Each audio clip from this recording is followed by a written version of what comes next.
Okay, have my water. Oh, the chocolate, the absolutely all essential chocolate. Okay. All right, here we go. Okay, we had some technical glitches before we started, but I think we're ready to roll. And my good and lovely assistant, Howard, and Leslie's lovely assistant, Johnson, are handing out the Bibles. Thanks, guys. When you get the Bible, see if you can find where 1 Corinthians chapter 13 is, and the first person can shout out the page number. 1 Corinthians chapter 13.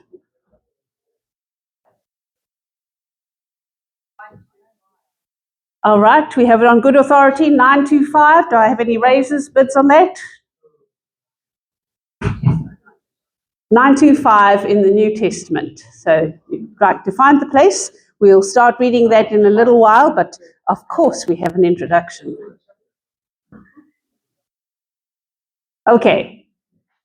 Welcome back to another message in the 1 Corinthians series. We've been journeying through this long letter that the Apostle Paul wrote to a church in a big city called Corinth, and that's why it's called Corinthians. That was the name of the people who lived in that city.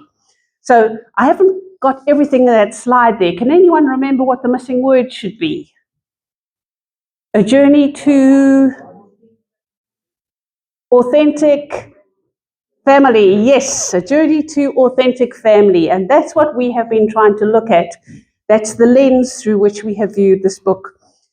When you think about authentic, what's another word that comes to mind? Any synonyms or alternate words that mean authentic to you? Real? Genuine? Yes. Perfect. What a model class. I think I can just give you the mic. No, excellent. So a while ago, Howard and I came across a book by a man called Scott Peck, and he wrote A Different Drum. Sorry, I've got button on notes there. Community Making and Peace. And he was describing community. The first kind of community that he described was what he called a fake community or a pseudo community that's not real.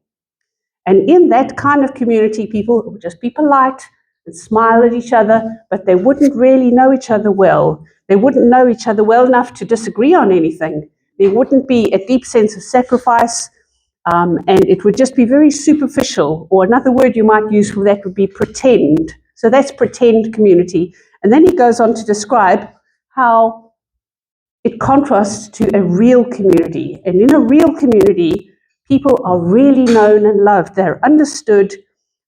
There's room to listen to each other, to see where you disagree, and to find a way to work around that, to forgive people when they irritate you, and to work it out. That's real family. That's real community. And that's what we're hoping in our journey through 1 Corinthians, to see how we as a church here at 126 can be real family for each other and be a real community.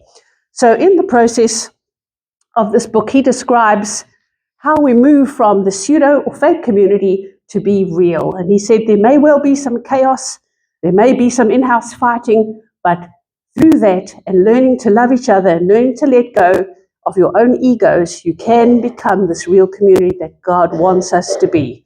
So we're going to be looking more at that tonight, and especially through the lens of chapter 13 of 1 Corinthians, also called the love chapter, because the word love is mentioned so many times as it's well described in that chapter.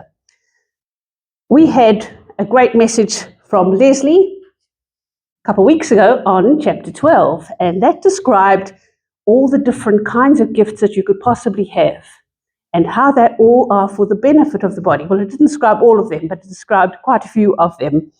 And they are not for your own benefit, not to make you look great or feel great, but they are for the benefit of the church family. And then in chapter 14, Paul continues that thought, and he focuses on two specific gifts, that's tongues and prophecy, and how they can be used in an orderly way to benefit the gathering. But suddenly, in between 12 and 13, he says, I have an important thing to talk to you about. You need to practice those gifts with love. If they are practiced without love, they are worth nothing. In fact, maybe they're worse than nothing. Maybe they're irritating. They're a noise and an irritation to people. But with love, they are part of God's plan for the body. So we're going to be looking at chapter 13 in some detail. But first, let's just think about love. Often when you hear the word love, you may think about it with the world, well, in sentimental terms. That butterfly feeling that someone gives you when you think they're cute and they think you're cute and maybe something's going to happen, or romantic sunsets, or glorious, wonderful, picturesque weddings. Those are the world's and Hollywood's notion of love. But this chapter that's often read at weddings is not about love in that context. It's about a very different kind of love, and it wasn't written to a husband and wife or a young couple starting out a marriage together to tell them how to be kind and not irritate each other. It was written to a church family that was behaving badly, and they really needed Paul to give them some redress about their bad behavior.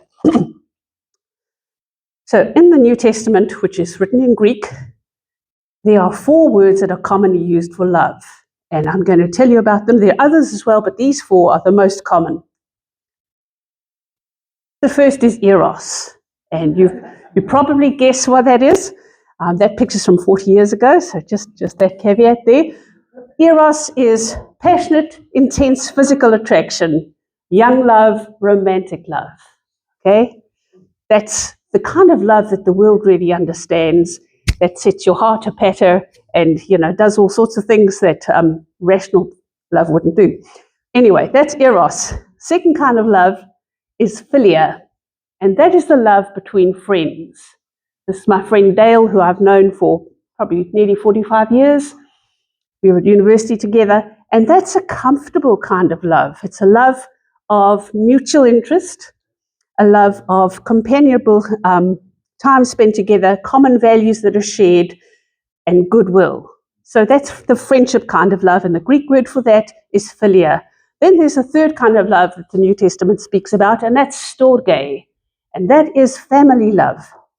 The kind of love that you would have a parent for a child or a grandparent for a child. It's protective and nurturing and wants the best for them. It's prepared to do all sorts of things for them, but there's that familial bond that creates the storge and the love that is undeniable and so effective in God's plan for nurturing little human beings.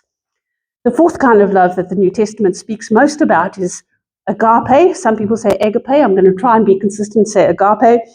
It's used over 250 times in the New Testament. It's some slight variations, but it's by far the most common kind of love expressed in the New Testament. C.S. Lewis called it the purest form of love. It's the kind of love that chooses to love someone who may be different from me, who may be difficult, maybe even irritating, but I love them expecting nothing in return.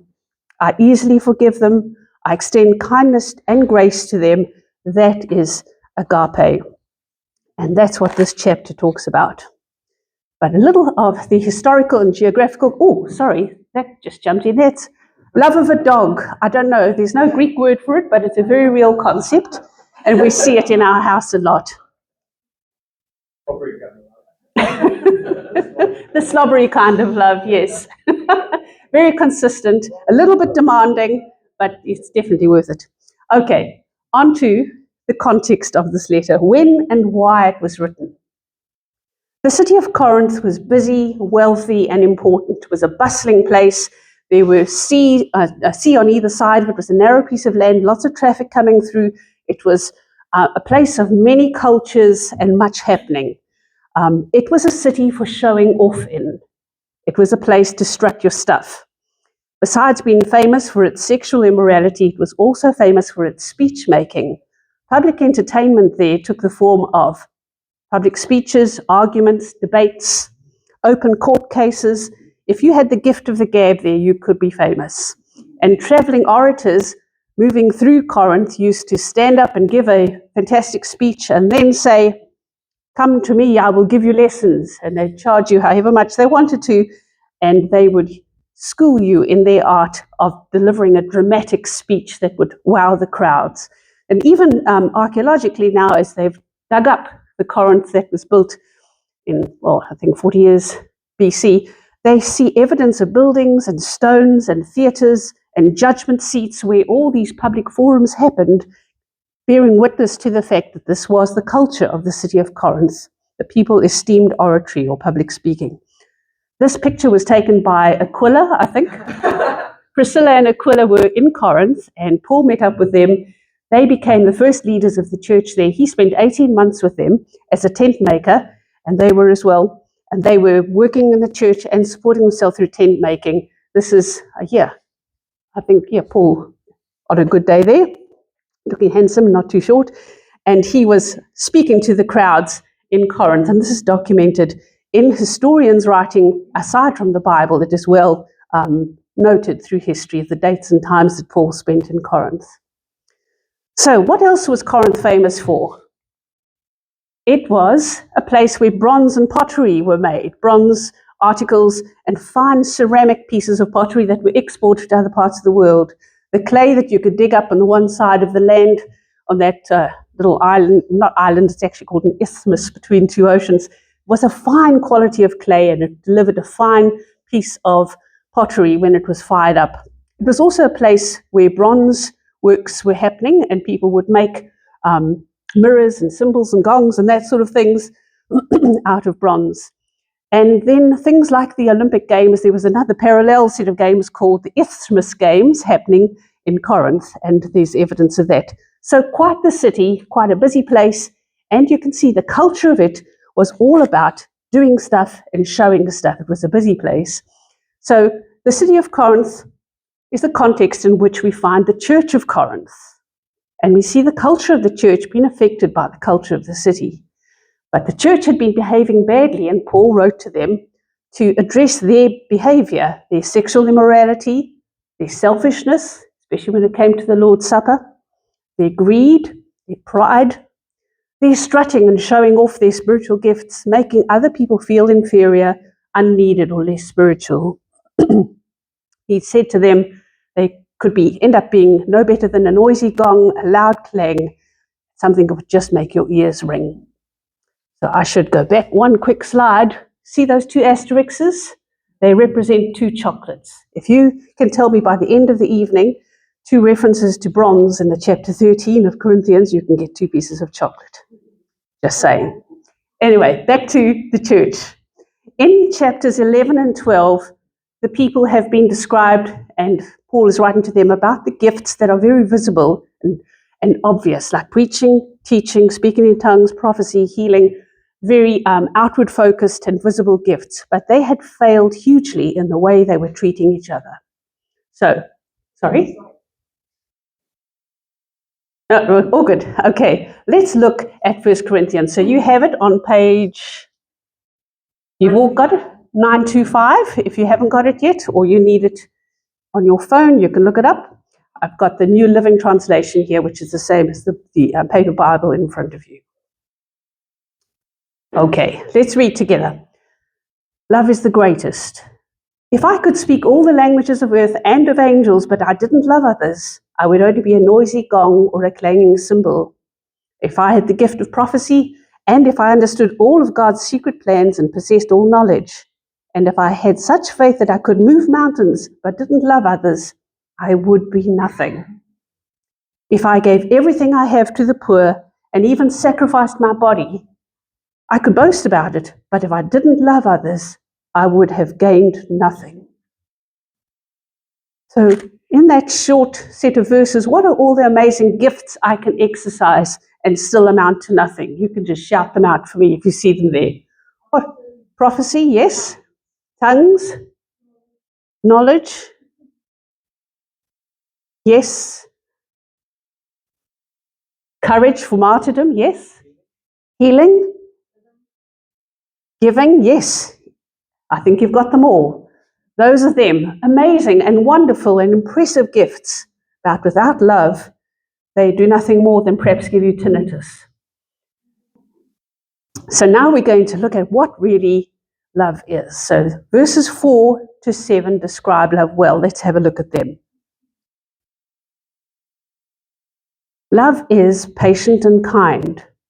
Love is not jealous or boastful or proud or rude. It does not demand its own way. It is not irritable, and it keeps no record of being wronged. It does not rejoice about injustice, but rejoices whenever the truth wins out. Love never gives up, never loses faith, is always hopeful, and endures through every circumstance. Isn't that amazing?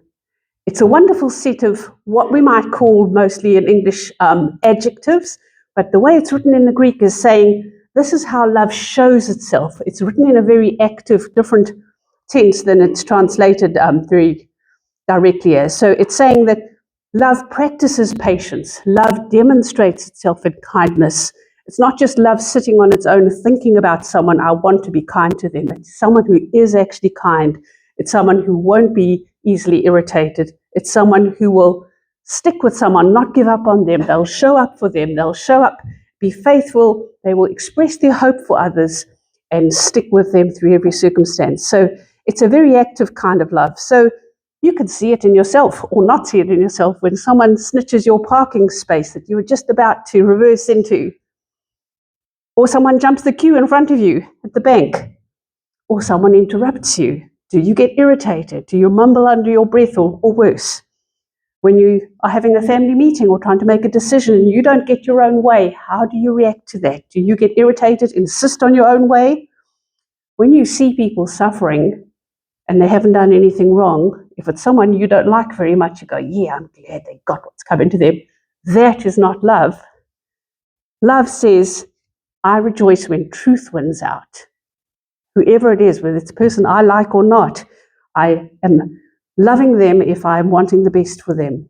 I never give up on someone, even if they seem to continually disappoint. I hold faith for them, and I hope for the best, and I pray for the best for them.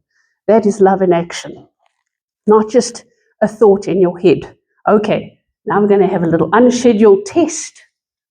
We're going to see if we can fill in the blanks. Okay, if you need to look at your Bible, you can. But let's see, how do we do here? Love is patient and kind. Good. Love is not jealous, boastful. Someone said proud. Rude. Very good. Good. Okay. I'm looking at the answers. Love does not demand its own way. Love is not irritable. Yes. Love, it keeps no record of wrongs. Love does not rejoice about injustice. Yes, but rejoices whenever the truth wins out. Love never gives up. Love never loses. And love is always and endures through every circumstance. Yes. So Jesus is our role model. He did all of those things. He loved perfectly. So, quick quiz for you, really testing you tonight. John 13:34, Jesus tells his disciples how the world will know that they are truly his disciples. So here's a multiple choice question for you. Which one of those four did he say the world will recognize as authenticating them as his disciples? Which one? Brilliant. This is a top class. Absolutely. Their love for each other. He said, the world will know you love me. You will prove to the world that you are your disciples by your love, not by your knowledge, not by your fancy way you dress or how many hours you spend in the temple, but by your actual love for each other in everyday living. When a visitor looks at our church or somebody comes in who's never been here before, do they see this kind of love on display amongst us? Do they see us in the kitchen as we're serving food or setting up things or packing up? Do they see us being loving and gracious? Do they see us holding back, not believing the worst about someone, but just being kind and quick to forgive, not getting easily upset with someone? Do they see us extending that sort of love? Let me tell you about our neighbor who happened to see our church at a church picnic. A couple of years ago, we were down Coyle Park in December. You know, we always have a miserable day, but we have a picnic anyway, and the weather's bad, but we have fun. So she was there with her friends, and they had a good few bottles of beer to drink, and they were celebrating something. She's a lovely lady. She's from the US. She's a policewoman, lives just below us.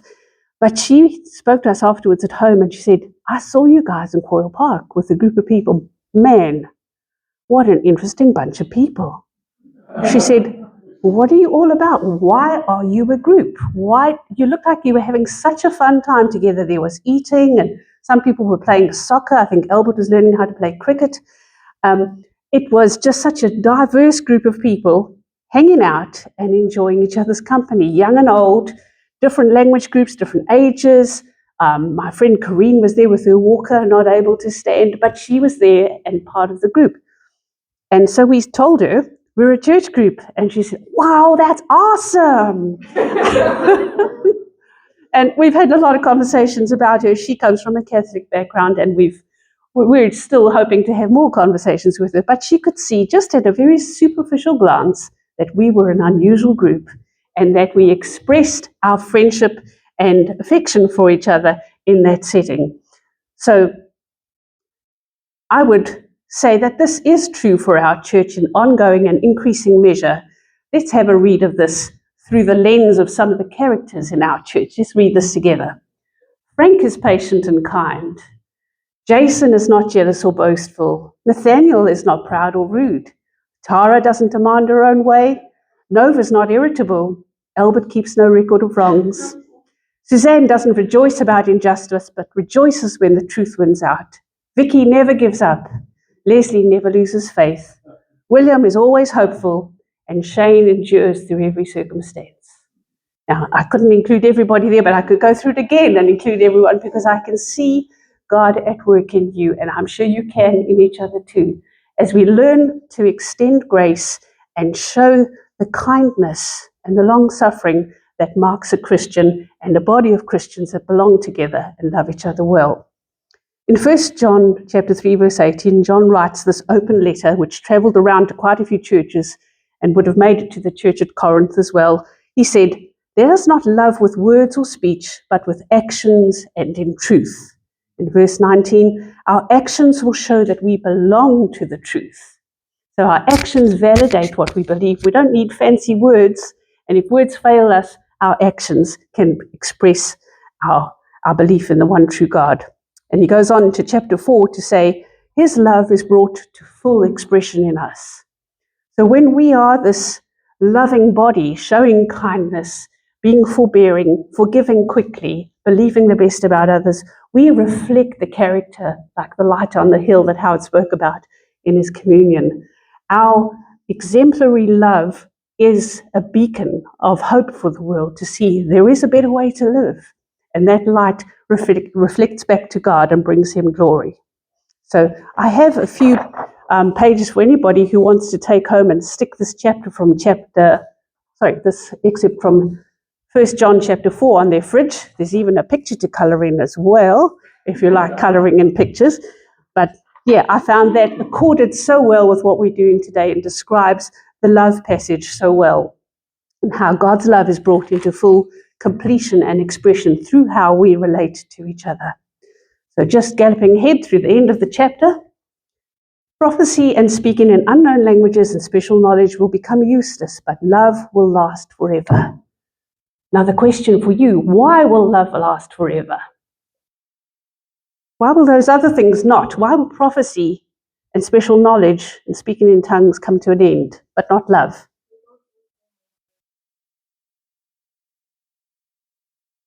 Yes, very good. And yes, very good. And God is love. All good answers. And yes, God is love. And love can never end because God himself embodies love. I'm just going to pick up from verse 12 there. Now we see things imperfectly, like puzzling reflections in a mirror, but then we will see everything with great or perfect clarity. All that I know now is partial and incomplete, but then I will know everything completely, just as God now knows me completely. Isn't that awesome? That right at this point that I am in time, in my broken body and slightly aging mind, God sees and understands me completely and loves me. But I still have this muddled view of the world. I don't see things in perfect clarity. Maybe it's a little bit like this picture. Do you recognize the people in that picture? Yes, sort of, eh?